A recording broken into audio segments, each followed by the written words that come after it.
Hey, this is Jeff Bagwell with Rural Metro Fire Department, Public Information Officer here in Knox County, Tennessee.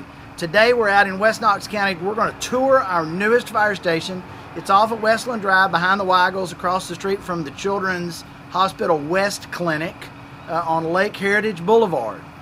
So we're going to walk inside. We're going to meet the captain, who was also the project manager for this station. We're going to let him kind of give us a tour of the building, tell us all the new nuances, if you will, to the building, the newest technology that we've got inside that can benefit our firefighters and make it a good place for them to live 10 days a month when each one of them are here, as well as serving the public. And we'll talk about that a little bit at the end. But come on in, let's meet Brian.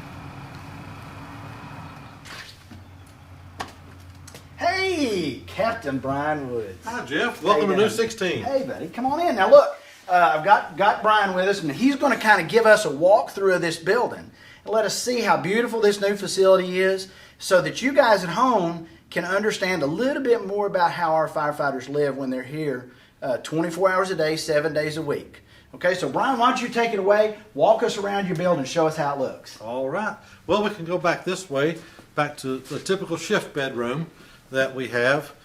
We have 3 different shift duty rooms that we use, and you can go in here and see how it's the typical bedroom here for the station. Now, Brian, how many bedrooms do you have? We have 5 bedrooms total, 3 for the on-duty crew, 1 for our live-in, and 1 for the rescue squad that's stationed here as well. Our live-in is a very unique program to us. He's a fully trained firefighter, an EMT, but he lives here. In exchange, he has to do a few duties in exchange for his rent, but he's also manpower for when we need it, and he also picks up shifts. There's just another third person here to help us do more things. This way, we have bathrooms, nice shower facilities for us.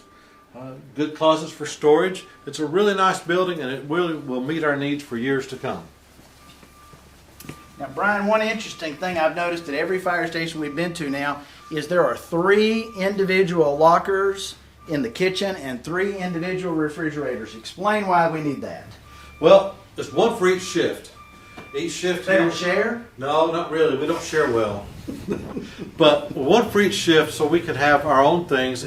Really quickly, it gets really crowded in a single refrigerator. So it's just simpler to have 3 refrigerators and 3 cabinets, because we're here a third of our lives. And so we want all the stuff like we have at home in the refrigerator. Well, it doesn't all fit in one, and you have to really work together and coordinate things. And it's really hard to do any kind of meal planning and eat healthy. Gotcha. Now, I notice a big hole missing here in the kitchen cabinets. Well, the stove is scheduled to be here today. Good, because that's important in a kitchen. It's very, very important. And above it, you'll see we have a nice hood. Inside of it, it's hard to see. We have an extinguishing system, so if there is an emergency within the fire station, it will activate and extinguish any fires. We certainly don't want the fire station to burn down. We have nice countertops here. This building was constructed by Keith Edmondson Construction.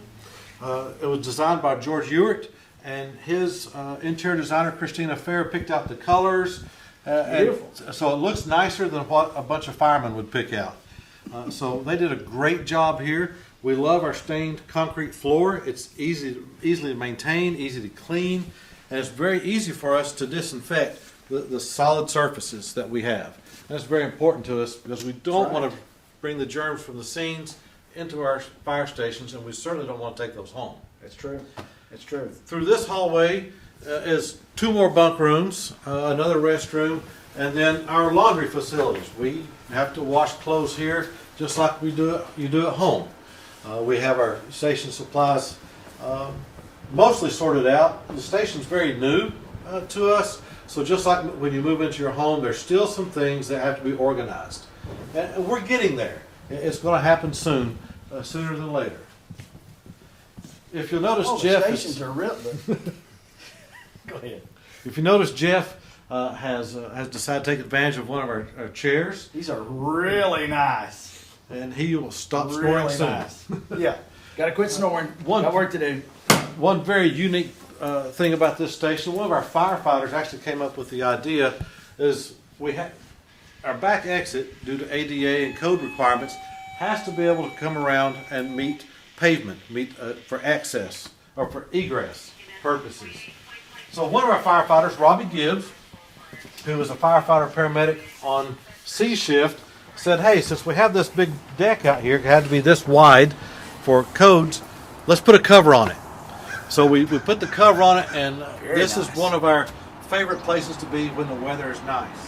Have a grill out here, have a couple of chairs, and once the flowers come in, it'll be a nice place to sit down and look at nature. Relaxing. Relax. Good place to come out and relax. Very nice. Now who's in this room? That's the rescue guy. The guys are on the rescue rig. Gotcha. That's their room. That's their bedroom. Yep. There's three of them, so I have three beds there, and then here is our live-in room. It's his house basically in here. So he has stuff nice set up. He's a big gamer, so has a computer over there. And I never play with the video games because I always get beat really quickly. We're too old, Brian. Yes, we are. Through this doorway leads the first stop is we call it our communications closet, with all the things that make our alert system go off. We keep all our batteries in here to keep them charged for the radios, for the life packs, for the Pelican lights. So this is a pretty busy room, so we want it very convenient. Now here's our truck bay.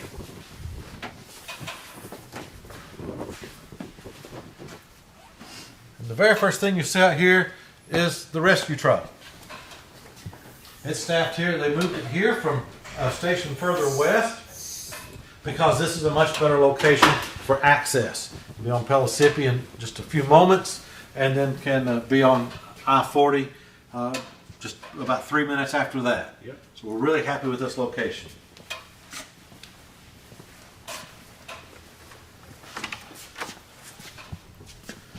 This isn't organized yet, just like moving into a house, but this will be our turnout gear storage room and washing room. There'll be a washing machine over on the side that's specially made to wash turnout gear.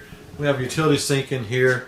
But also, we have drains in the floors, heaters, vents, so we can wash and dry our gear in here very efficiently and keep the mess here instead of in the station. We're trying to confine those germs again back out here.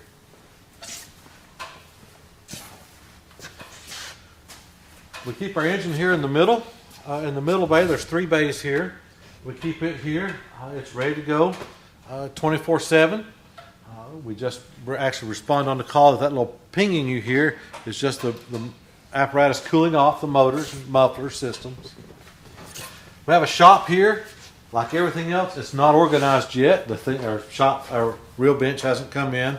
All our storage cabinets haven't come in, but we're victims of the supply and demand as well. That's true. That's true. This is a little smaller than the workout room you had at the other facility, right? A little bit. The other facility was a multi-story facility, so we're glad to be in a single level, and we had a little bit bigger weight room. It was above the bays, but this is what the guys wanted, and they've laid it out to be as efficient as they want. There's still some construction things here, some old recliners here that just haven't been removed by the contractor or by us as we're getting rid of things.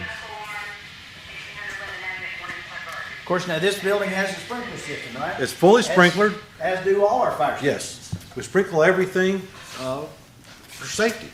Right. The same reason we ask you to sprinkle your residence. And that's really about it for the interior of the station. It's 5,000 square feet, 3 bays, it has 5 bedrooms. It will meet our needs for years to come.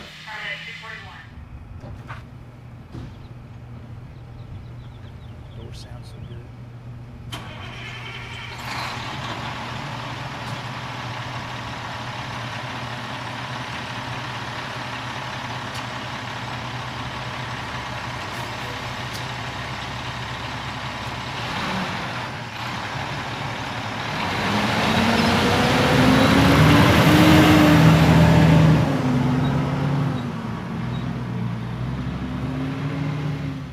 This is Jeff Bagwell again, Rural Metro Fire here in Knox County. We have seen the beautiful new Station 16, but one of the things we've got to always remind folks is the reason we have this new facility that can better serve the citizens is because of the people that are supporting us. It is very, very important that if you live in Knox County in the unincorporated parts, that you subscribe to the fire department. That way you have the better insurance rates, and you also don't have the fear of having a bill should you have an emergency at your house and require our assistance. Very important that you have that membership sealed up. And if you do, and you already have that done, we appreciate that, and we want you to make sure and contact your homeowner's insurance agent to make sure that you're getting the appropriate discount. That's all from here today in Knox County. We appreciate you looking at our YouTube channel and invite you to check us out on all our social media sites as well.